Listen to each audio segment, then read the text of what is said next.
On the 25th, towards nightfall, the emperor, after having officially asked of the provisional government to America, and went to sleep at Malmaison for the purpose of accomplishing this excursion. He had taken care to have the uniform of the chasseurs of his guard exchanged for a brown coat and round hat. The people would not indeed have allowed him to pass had he set out in one of his own carriages, or had they recognized him in that of another.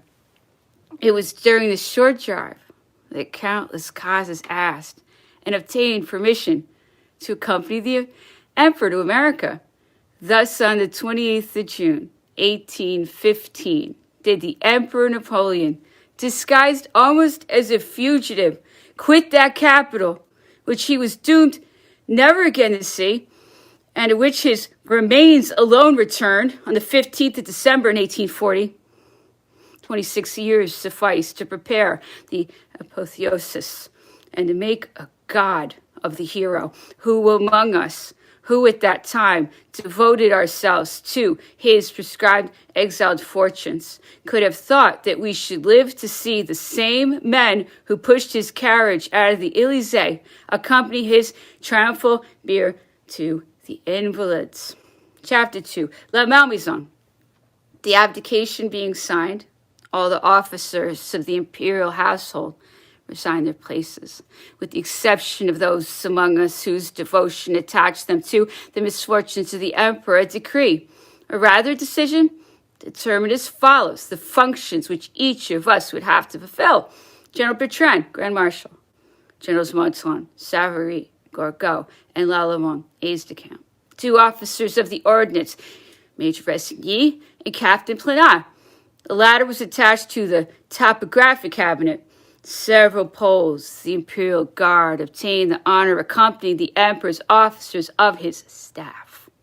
I regret not being able to find out their names. They were not permitted to embark for St. Helena. Count Lascazes, Chamberlain; Monsieur Emmanuel Lascazes, page; Monsieur Mugot, surgeon; Messieurs Marchand, head valet de chambre; Messieurs Saint-Denis and Novaras, valets de chambre; Cipriani, major domo; Pierron, Lauderer.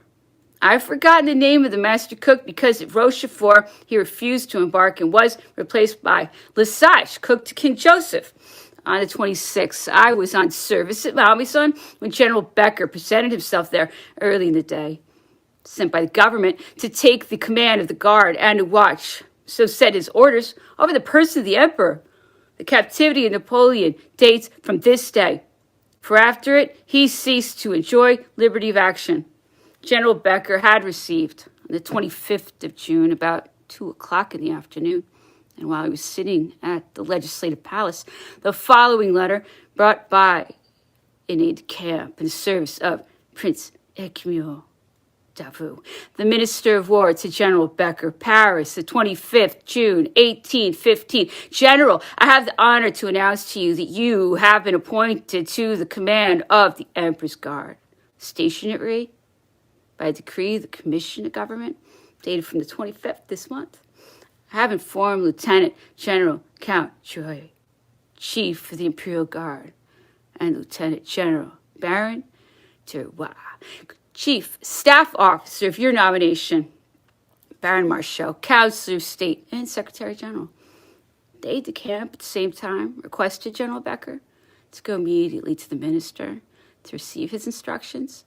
The general obeyed, and having reached the minister's cabinet, expressed to him his astonishment at being designed for a post which seemed to him incompatible with his duties in the Chamber of Representatives. I can make no change, says the prince, in the arrangements adopted by the government.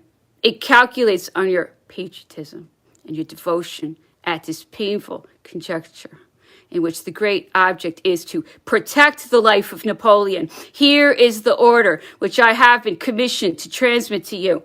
You learn from its contents the high opinion which the government entertains of your character, and will see what the emperor will say. The order was as follows: Paris, June 25th, 1815, 4 p.m. General, I have the honor to inform you that the government has appointed you to go and take the command of the Emperor's Guard at Malmaison. The honor of France demands a careful watch over the safety of his person and a strict observance of the respect which is due to him. The interest of the country imperatively requires that the malcontents should be prevented from availing themselves of his name in order to excite disturbances. Your well-known character, General, furnishes a guarantee both to the government and to the nation that you will accomplish this double object. Prince Eckmühl, Marshal and Minister of War, General Becker, had no sooner arrived at Malmaison than he was introduced to the Emperor. His Majesty was in his cabinet and eagerly inquired of the general the reason of his presence. Becker made his obeisance, presented him with the letter from the Minister of War.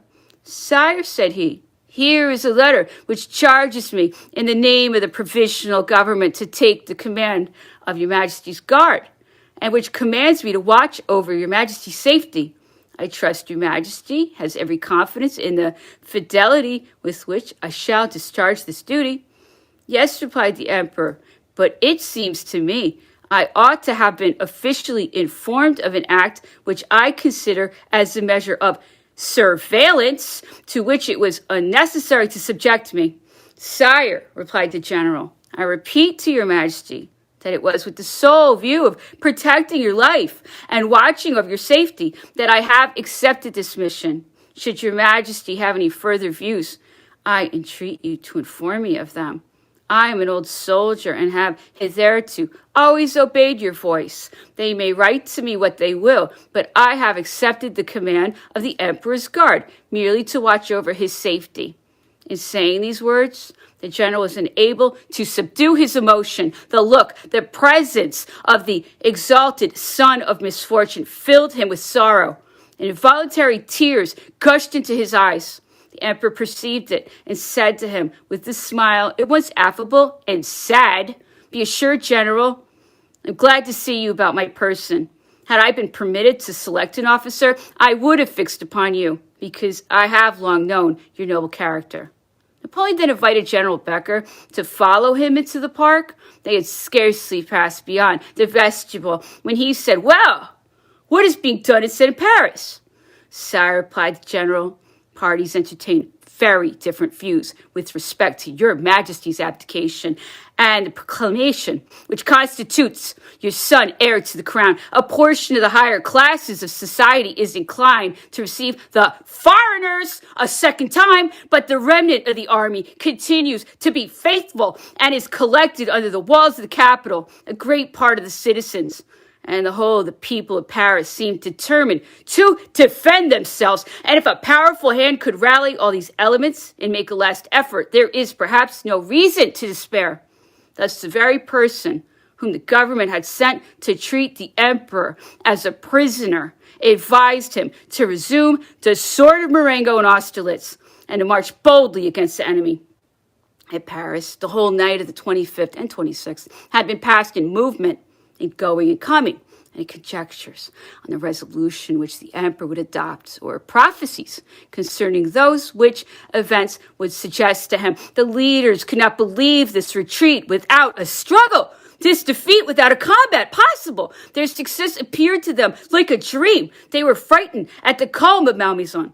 We ourselves, witnesses of what in our devotedness we dared to call the apathy of the emperor, hoped for the waking of a lion. Every piece of intelligence which arrived from the Loire and the army rekindled our hopes. The emperor expressed but one wish, that for the arrival of passports, for which he was waiting in order to commence his journey.